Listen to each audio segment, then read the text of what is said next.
Hi, this is Bob Sorrentino from Italian Roots in Genealogy, and I'm here with an old friend, although we've never talked in person, Alessandro Lovino from Bella Italia Genealogy. So welcome, Alessandro. Thanks for being here.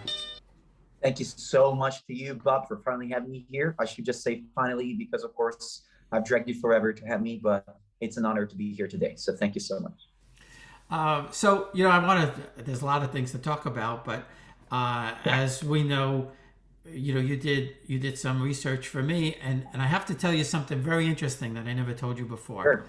I originally asked you to try and research the Sorrentino family, and you gave me a dump of a lot of Piomalo and Crocolo that I had never known, and that prompted me to get some more things on my own, and it also confirmed a lot of what I thought I knew, but I wasn't 100% sure.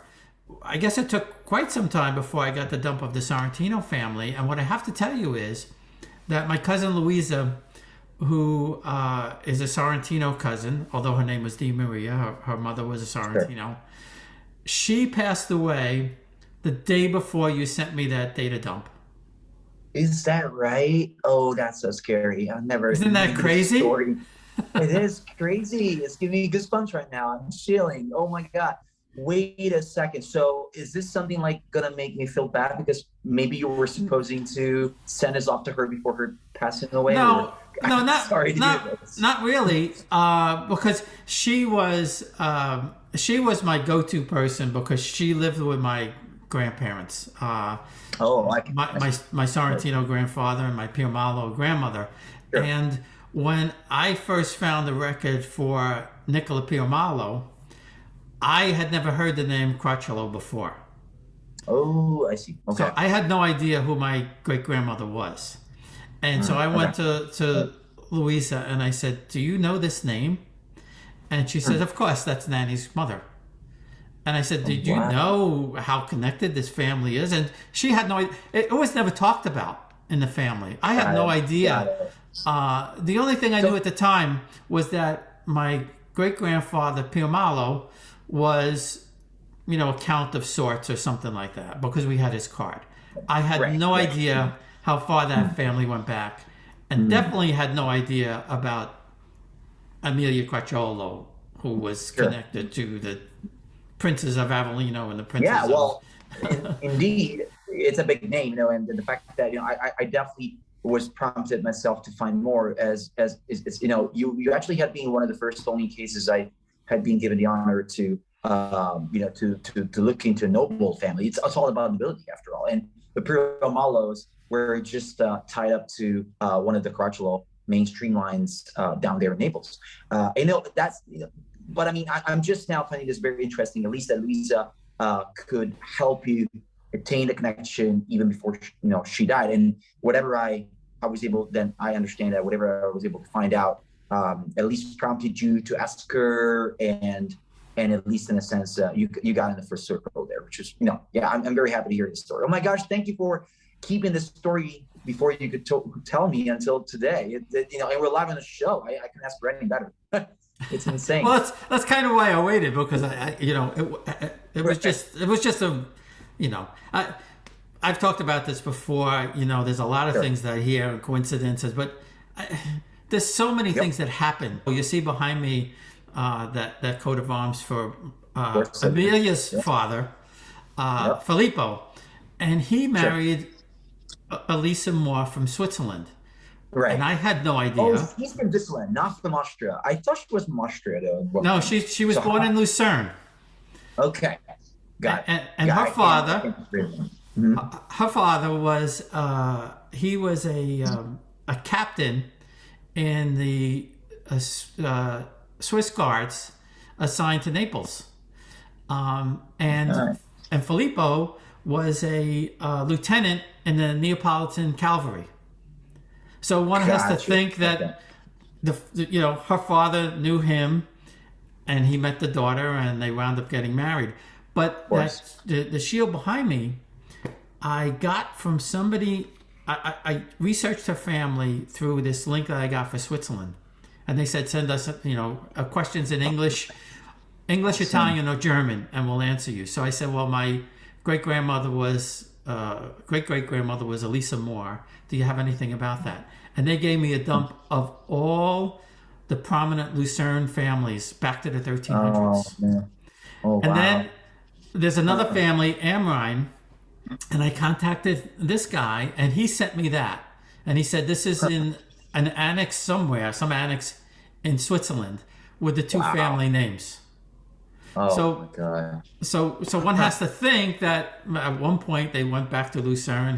She took him to Lucerne or whatever. I have no idea. Sure. Um, Right, right. but it was pretty interesting. But um, And you're telling me you had no idea at all about all these details. Like there was no family lore ever passed no, down no, or anything that you could. Wow. Well, no. I'm honored. I'm The only very thing I proud. knew, the only thing I knew is I had my great grandfather's card. And that was kind of got me started. And then when I started talking to my cousin Louisa, she told me that my grandmother used to tell her or tell them that her cousin was the princess, and they just thought she was she was losing it, Of course. but again, it was my father never talked about it. My grandmother died when I was like 12, and she spoke mostly Italian, and I never thought to ask these questions, Sure. Um, Sure. but let's talk about Bella Italia a little bit and what you do for people Thank and you. how you connect people.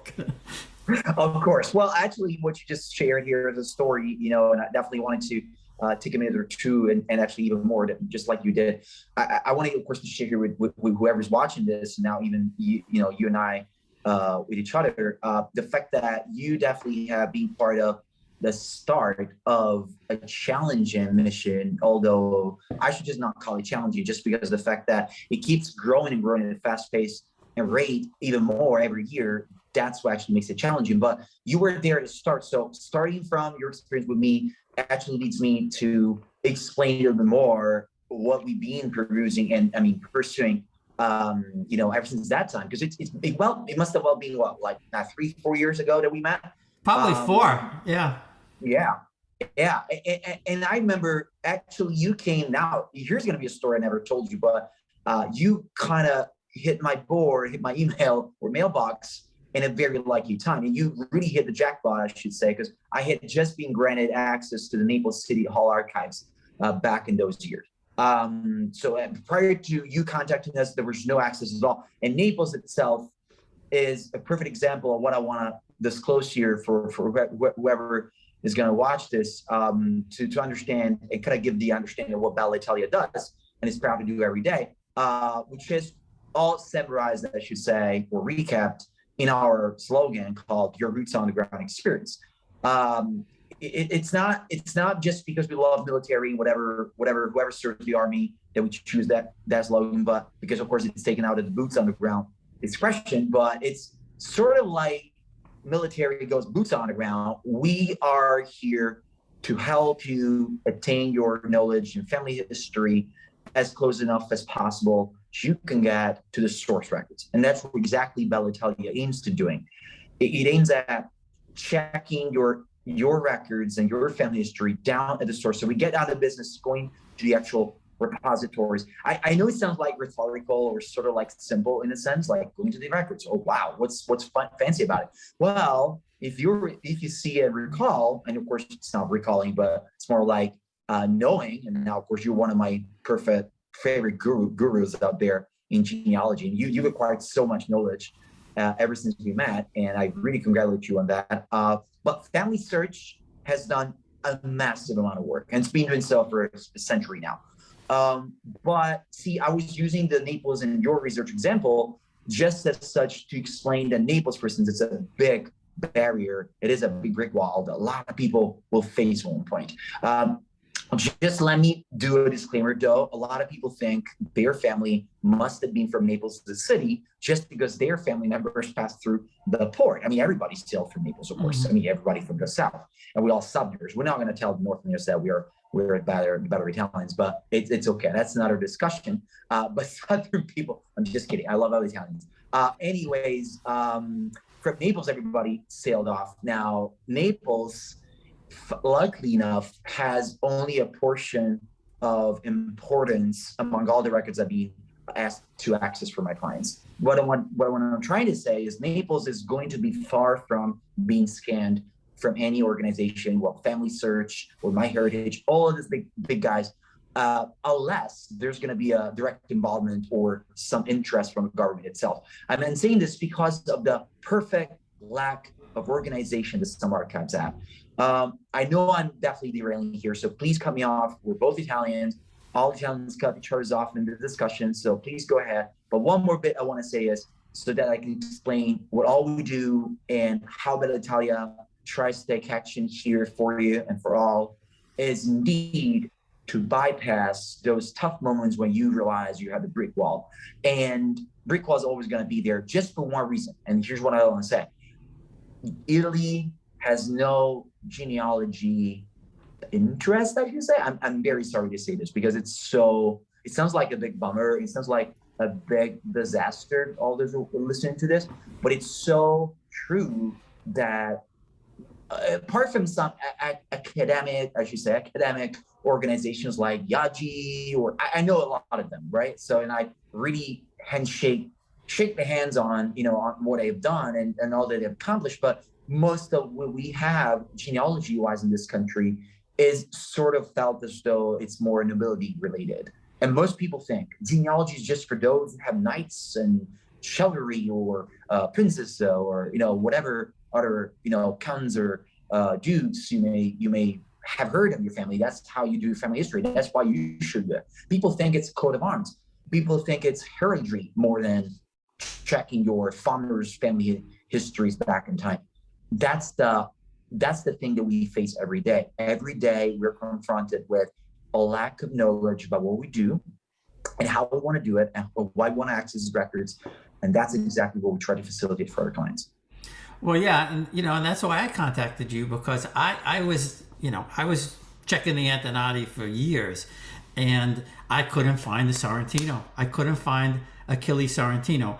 I knew that had to be my great grandfather's name because my oldest uncle was Achilles, so it had to be, and my father was Nicola, named after the paternal grandfather. So I knew that had to be his name. I couldn't find it anywhere.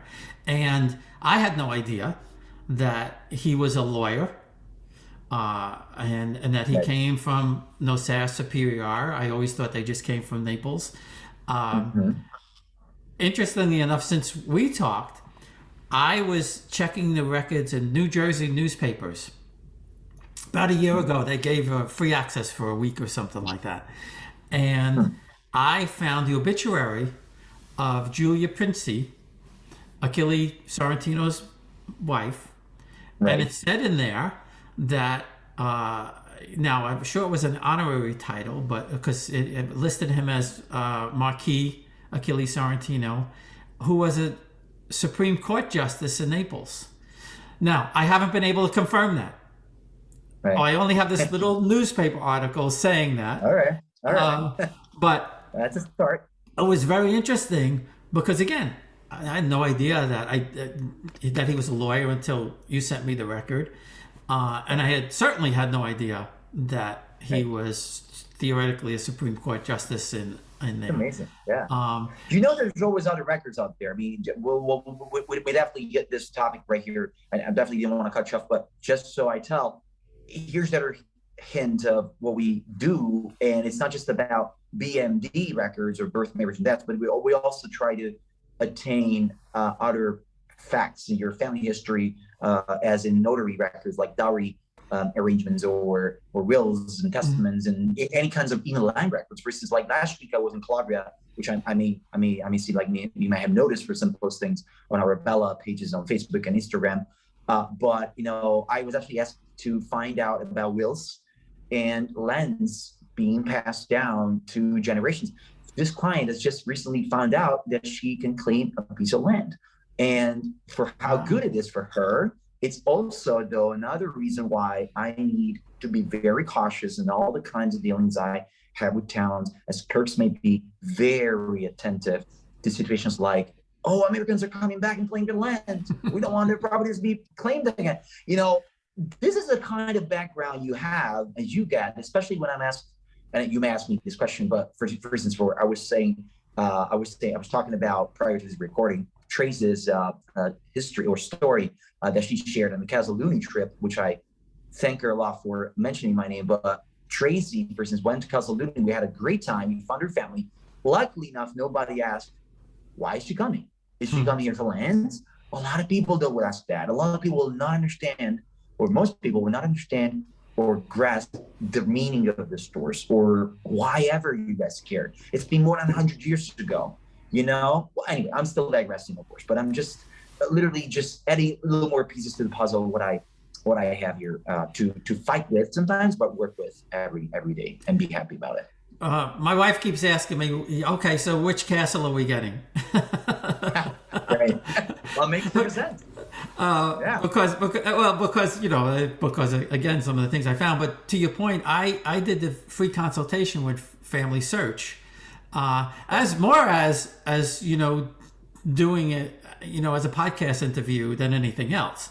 And they came across the will of Gaspare de Riso, and Gaspare, he was the uncle of I guess my fourth great grandmother, fourth or fifth, Marie Angela de Riso, who inherited, surprisingly enough, she inherited the de Riso wealth because there were no male heirs.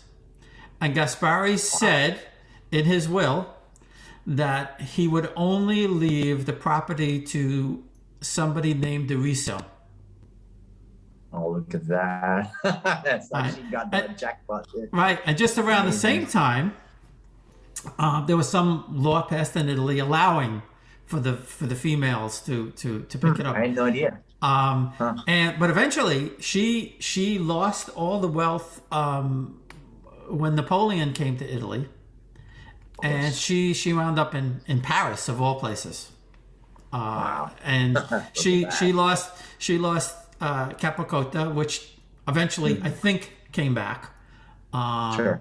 And I'm hoping we canceled the trip to Italy twice. I'm hoping we're going to get there in May because they're going to bring us to the town hall, which was the family palazzo, back then. Right. So. Right.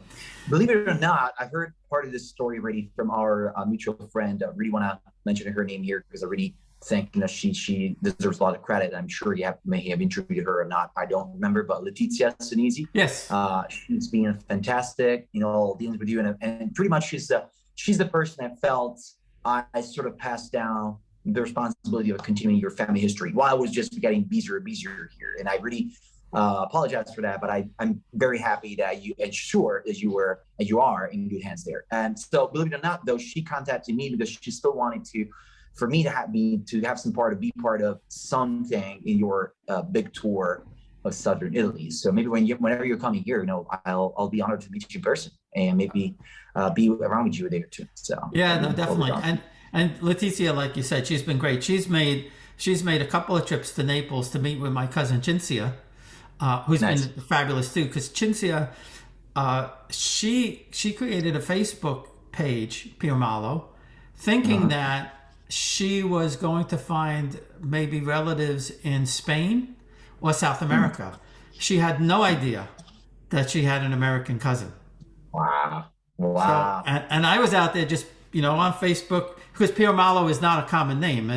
Only the family has that name in Italy, right? That's right. So, when I contacted in other words, I'm sorry just to say, but people need to know some names like Piomalo do indeed lead to the only branch that's available there. And that's about a nobility that you guys belong to. Sometimes it may be easy that you can mix yourself up with a famous name, although just because it's part of your family, you assume it's related to that nobility branch, but it's indeed not.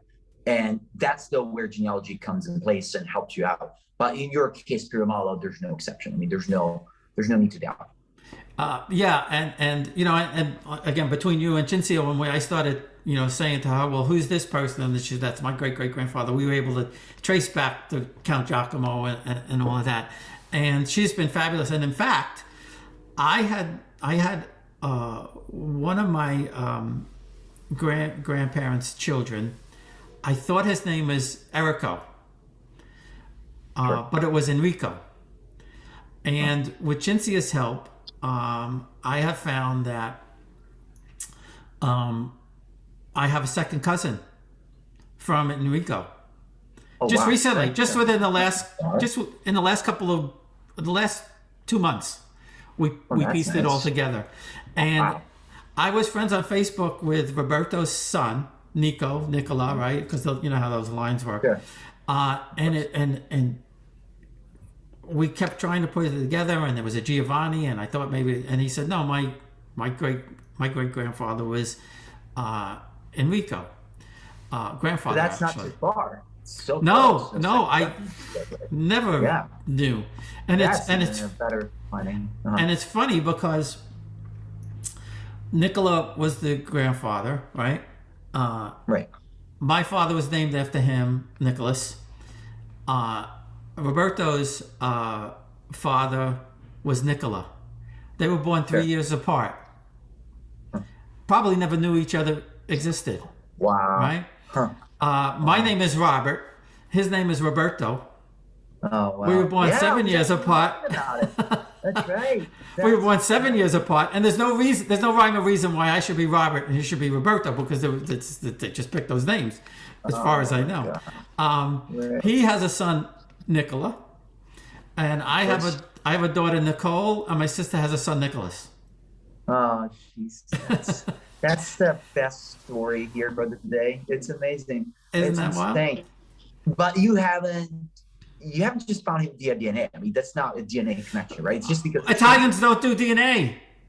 No, it's right. Yeah, that's the other thing. I'm going to bring I want to bring a couple of kits with me when I come, and give one to Cincia, maybe one to Roberto, and you know, take it from there. Believe it or not, I'm starting something there. I mean, I took my own test twice on two different companies, and of course, please, guys, do update your data on GenMatch. Every single test company should be on GenMatch. GenMatch is, I'm pretty sure you know that, but it's a mutual, shareable, spot on the internet that you guys can just upload your data, and it's going to be connected to the others that you may not even know your cousins. And just because they take a test on other companies doesn't mean they're not your cousins. But yeah, Italy has not such. Again, we're still talking about the same stuff here. Italy has no such a knowledge or.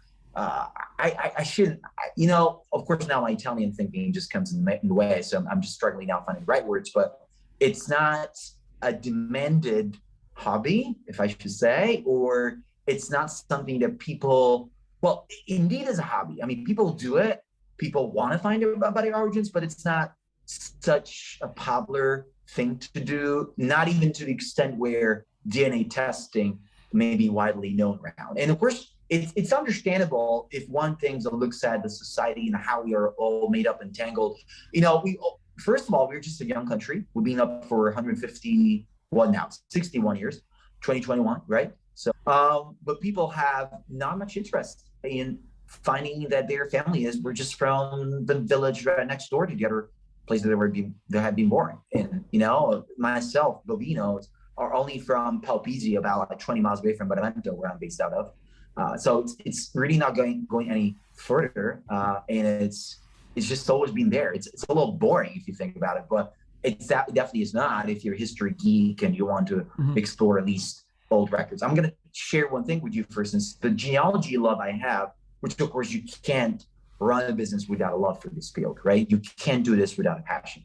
And my passion arose at the time that I was trying to find my family in the U.S. I had no idea that we had a great uncle. Well, my father's uncle, who will be, of course, my great uncle, my grandmother's firstborn brother in the family, who was the only one that everybody knew had moved out. And so I just recall I had no idea what ancestry was. So I'm just telling this story to you so you understand what average Italian I had been until genealogy hit. And I got a bug, right? I had got the bug at that point. I was not even aware.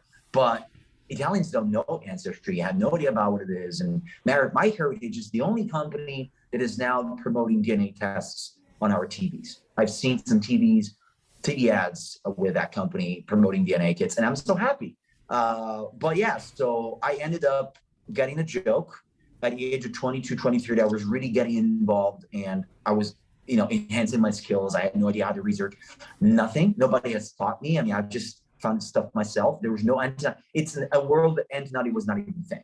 There was only tuttogenealogia.it. It was the only website available besides Italian genealogy.com, which was the sort of the opponent, or not the corresponding American website. Right. Nevertheless, I remember that I got a joke where girls were around me, and of course I always liked girls, but it's just that I was focused on genealogy so much, and my friend said, I think you love dust smell better than your smell. So, well, and that is kind of an iconic thing. Now, of course, I got a nice, sweet girlfriend right by my side, and she has to stick with my love for the books and for old stuff. She's now getting involved as well. It's either leave it or take it. People don't get what genealogy is all about, and they don't absolutely get the meaning of going crazy and making links and connections among all family members in your tree. And that's like in my family. There's one or two once I'll publish something or and they say, oh, that's interesting. Most of them could care less. They're just not interested in, unless I find something really, really that's funny. Right. So I have to ask you, what kind of things have you uncovered for people that just blew you away or blew them away? Well, I wish he had asked me this question prior to the recording, because now I can think about it a little bit. I hope I'm not going to bore anybody. Of course, I digress and talk a lot that I never do, but and of course you can always talk while I think. But there's plenty. There's a lot of stories. Okay, I'm just thinking now. For instance, ciao Diana. I'm saying hi to you, Diana Oliveri. She and her family came here for another portion of our services that we are actually getting very popular for, and that's about dual citizenship and assistance with having people apply either remotely, meaning in the U.S., remotely for us, as we're going to be sitting here in the office, and people apply either at the consulate. Well, good luck with that, because getting an appointment these days, especially in COVID times, is easy, and it's not easy at all. But I can discuss with you later if you want. But she was here for the other part of the service we do in citizenship, which is offering an apartment for people to stay as long as the process takes and such that the citizenship will be granted. And there's a whole world of details there. But the best part about her stay here is that she also wanted to take a week off of her time here and spend it touring 6 towns that she knew were part of her family history. Well, I turned out to find 4 more or something. I can't recall, but there was actually 4 more that we didn't end up perusing and checking stuff out, because of course I was only able to find out about those when looking into records in preparation of that tour. But one thing that really blew me away was that we ended in one of her third one's removed cousin's house or apartment in La Bella Potenza. And this lady, well, the lady was the wife of the guy, but anyway, the cousin still had the mirror where Diana's it's getting complicated now, great-grandfather's first or second cousin had in his shop in the early 1800s as a barber. Wow. So the mirror was still there. And I do remember vividly that we had a professional photographer along with our tours, because we also could take moments and pictures and members of your tours. He took an amazing photo of her, mirroring herself in this mirror back from 200 and more years ago. This is one of the things that genealogy can do. Another thing that comes back to my memory, and again, hello, the other client, Bob, just like you, Bob D'Angelo from Woodbury, Connecticut. That was one of the first times I was taking somebody on a tour. It was even prior. I think it's actually prior to Bella existence, because Bella's been on for 5.5 years now. And I've been in the genealogy field for well over 10 years. But I was freelancing and I was just helping other companies. So for this company, I was doing Bob's tour in Piedemonte Matese, Caserta, and which was once called Piedemonte d'Alife for anybody who doesn't know. But well, long story short, we in a part of the tour I had not predicted. A lady comes out on the alley and asks, was actually wondering who these guys were. And this is one of the things I hate the most. When I on the streets in Italy and I got to talk to clients on the phone, sending voicemails or WhatsApp to my project coordinator, Jeanette, or Justin, my US manager that we have in Connecticut as well. Well, I speak English on the street and people just turn around at me and, wonder who the alien is that's talking this alien language. But so the lady did the same thing when we were on a tour, and she came up with a huge key in her hands, like as though she had done it on purpose, but there's no purpose thing. She just brought this key out of her pocket. I had no idea where it came out of her pants or skirt. And she took us to church that I had no idea existed, because it was not a parish church. It was just a little chapel church, if you will. No chapels like Vegas has, but a chapel. And St. Lucy's. Well, remember this St. Lucy thing, because St. Lucy is the protector of sight, for your eyes and all. For those who believe, you hail St. Lucy for that you can protect your eyes. Well, sure thing, there were ex-votos. I'm not sure how you guys call it in English, but ex-votos is sort of a piece of metal made or wood made item, or I shouldn't say souvenir, but it's more of like a commemorating piece of, I of course now struggling, but something that you do to worship the saint in favor of, for the favors that he or she gave, for whatever miracle that you believe he or she made happen for you. Well, sure indeed, there were tons of these pieces and items and objects at the feet of St. Lucy's statue. That's why I'm really focusing on this St. Lucy, because it was all about eyes, pieces of eyes, and eyes carved in stone or metal. Well, the first and only one that a client picked up from the feet of the statue was metal made. And the story goes, the tradition goes, well, actually the lady said, you got to approach it through your eyes, just kind of hiding your eyes, and have whoever's taking a picture, being your picture taker, just take a shot. And so you can protect yourself from that moment. It's kind of a traditional thing. Sure thing it did it. But then after the picture was taken, I still remember this, God, of course, for those who listen to this, not watching, it's going to be not good, but I'm going to just show this on video. Got this off his eyes and shouted in the middle of the chapel, I was like, what's going on? And he goes, you won't believe this. His great grandparents' names were on it. He had picked up, among all the others, he had picked up a metal made ex-voto that his great great-grandparent had sent off to Italy from America, Connecticut, because what they wanted to do is, you guys sell this item and you make money to repair the church. That was the whole thing. But I never knew there was never, fused. It was never melted down to make money or whatever. It was, dropped there at a statue. After 100 or more years, the same a member of that same family came back and picked it up just by chance. I mean, there's no purposeful surprise. It was a whole thing that was meant to happen. It was crazy. It was crazy. These things aren't accidents. I mean, I just interviewed somebody who's similar thing. He had bought a cross somewhere in the South, and he went to the church in the family town, the hometown, and small little town, tiny little town, and he got to go. Same thing. Got to go into the rectory. Yeah. And the priest behind him had the same exact cross. Oh, wow. Oh, my God. And he said, I have this cross. And the priest said, it's not an accident. God brought you here. Oh, my gosh. I believe that. Well, that's what I say. I interviewed somebody one of the first interviews I did, who was like a spiritual type of person. And she said, sure, they want to be found. That's right. They want to be found. Yeah. These things aren't accidental. Right. Another time, just you're bringing me to memory that sometimes I accidentally, not even just sometimes, not most of the times, but a few times, I've happened to open a book up, and that my record I was looking for in the middle of the 1700s was right before my eyes. I just opened the book. Of course, it could be a piece of coincidence or chance, but what are the odds? I mean, it's just the case that sometimes you find stuff not because you're looking for it, but because you're trying to look for it. You're not even thinking you want to look for it, and it's right there.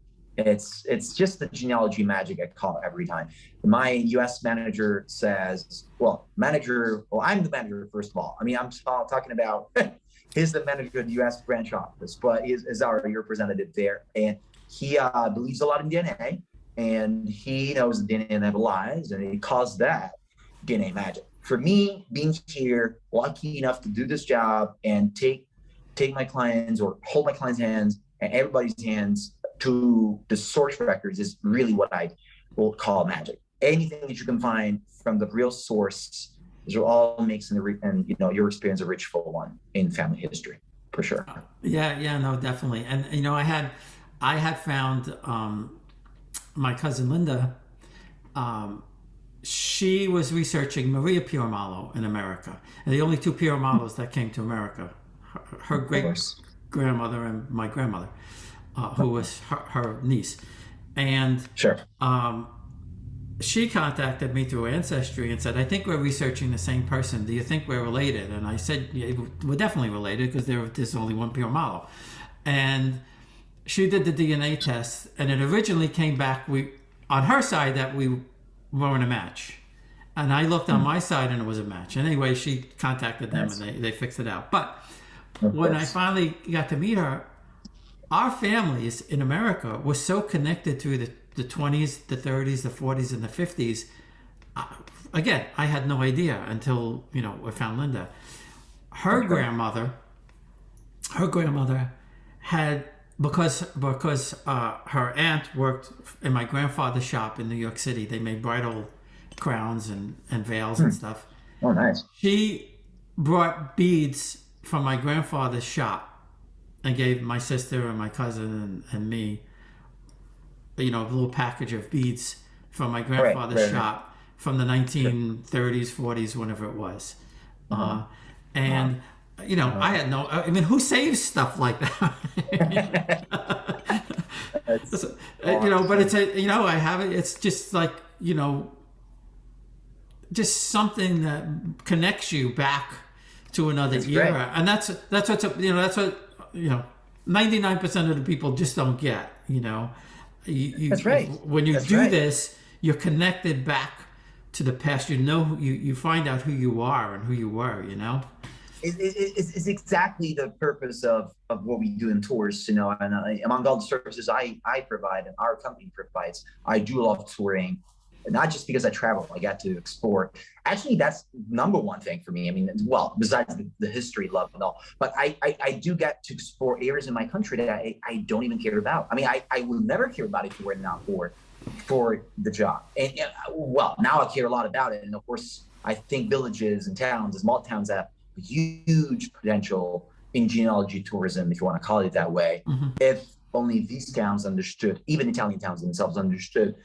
I'm daydreaming and wildly dreaming of a day that all these little towns will gather and offer something government propelled or government provided or financed, if you will, or funded, such that those descendants from those towns are going to be welcomed in and warmly, not because they're not welcome, but it's just that there's no setting or no setup arrangement. There's no such a thing like, let's call the descendants up from Montecorvino Robella, or I'm just, throwing names out there, Picena, or whatever small town exists is actually losing in population. There's a huge drop of people. And, I call this the third wave of immigration. The third wave after the first one occurred when most Americans have their ancestors coming from, so end of 1800s, early 1900s.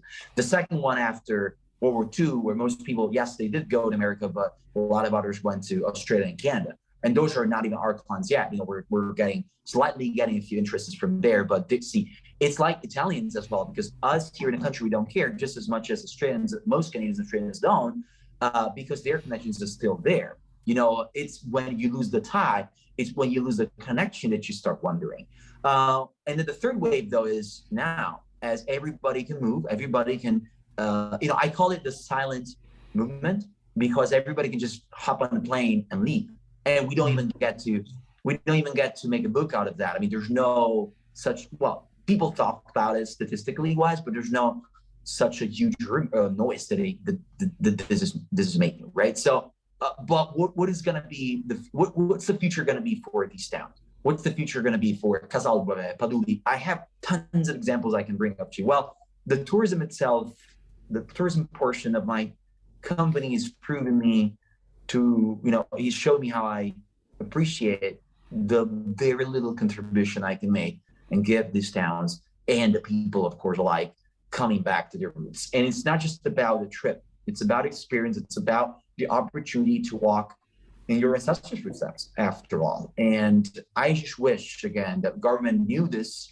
I got ideas there that one day I'll throw at you a little more in detail, but there's simply a big enough knowledge and an interest that we should exploit more, and we should definitely offer as a country, offer as a bigger base to those who want to pursue this. Let me just add one thing. For those who want to really come and visit, we're offering still, I'm not sure if I'm allowed to do this, but I am already. We're offering a little discount for Black Friday weekend. It's done, it's gone, but just for those who are watching this episode, I'm very happy to continue this and extend this discount up until Christmas and New Year's. So for the entire month of December, just for those who are watching Bob Sorrentino's interview with me, I really thank Bob for being patient with having me today, finally, after years of trying to catch me. I'm more than happy to offer and pay my dues with the fact that I was so hard to be reached to giving 20% off our tours and any other services you guys are interested in. For sure. Oh, that's fabulous. I'll put a little blurb in the blog about that too. And just to your point about the tourism, my mother's family's from Torito in Bari, and nobody even heard of it, but there's a lot of Bares in New York, especially, Yeah. And my uncle Giovanni, when my grandparents came, they left him there as a young boy. He didn't leave Italy with his family until 1950. Wow. He had never met his brothers and sisters, and he hadn't seen his parents in 35 years when he came. That's wild. Isn't that crazy? And they, he lived in the house that my great grandparents lived in. It's still there. Some of my cousins have gone back, so I'm really looking forward to getting back there too, because that's the other side of the family. The one side has all the aristocratic stuff, and the other side they were farmers from Torito, and completely different world. I never would have had a chance of meeting, except for America. Of course, it's equally interesting though. It's different side, but it's still on a different level. It still intrigues you, and it should. I mean, it always should. When I was going through the records, everybody was a contadino or filatrese. Am I saying it right? Or seamstress. And finally, I found somebody. I think he, like in the early 1800s, he was a forest ranger or something like that. I was, oh boy. Somebody did something different in his family. It was really amazing. Well, this has been. Yeah, go ahead. One more thing I really want to add about the tour, just because it's technical detail, but please do know. Well, it's for you and everybody else here when coming on the tour, because I get this question asked a lot of times, and there's tons of other things we should talk. And please have me on any other time if you will, if you want it. Of course, it's not going to happen in another year or two, but what I want to say about the tour is graveyards, great sites, hard to find, hard to believe for you, but it's very hard to find tombstones and grave sites dating back to the 1700s and further back. There's never been a perpetual burial policy in this country up until the time that Italy actually became a country, right? Mm-hmm. And so now we do have a way to keep sites going as long as the family has enough money to run through and to pay towards that. But for instance, my girlfriend's father is going to be exhumed in a few years, just after 10 years he died. And well, we're going to keep money in it, and we're going to put money in it. We're going to put him in a mausoleum kind of thing. But back in the days, I mean, not such a thing was expected to happen all the time for all families. Right. We're doing this for now, we're doing it, but my family does it. My father actually is saying the same about my grandparents. It's just the way it was. So just know, we can't make miracles here for that. Just it's not an happy note to end this conversation with, but just wanted to make sure it was out there for everybody. No, that's good, and that's great for somebody to know. So just give everybody the website, and I'll print it too, but. Thank you. Well, so we are reachable or you guys can visit our website at www.bellaitaliagenealogy.com. I'm not going to, focus on how you guys spell genealogy, but I've seen U.S.-born people messing that up, unfortunately. So please write it out, Bob, for me. We appreciate that. You can actually find us on our Facebook pages at same name. So Bella Italia Genealogy, as well as Instagram. There should be some WhatsApp number out there for those who want to contact me directly on the social media, just because I use WhatsApp every day, as a lot of my clients know, although I may be behind with a lot of messages that I deal with every day. So I do have three great business members that I want to thank here publicly: Frederica, Justin, and Jeanette. And the family is actually growing. We also are going to have some specialists for marketing very soon up next year. And so, but please reach us at bellataliagenealogy.com website. We're going to make a free consultation for you, which means we're going to validate your data, whatever you have, just like I did for Bob, because we want to make sure that we can actually get the job done for you. And before doing that, we need to explore what you have and validate it and guarantee that we guys can attain some results for you, for sure. All right. Well, thanks again. This has been absolutely fabulous and great to finally talk to you in person. Yeah, it's been a while, but I can't even believe it happens until I see this video published. So thank you so much for this. Okay, you're quite welcome.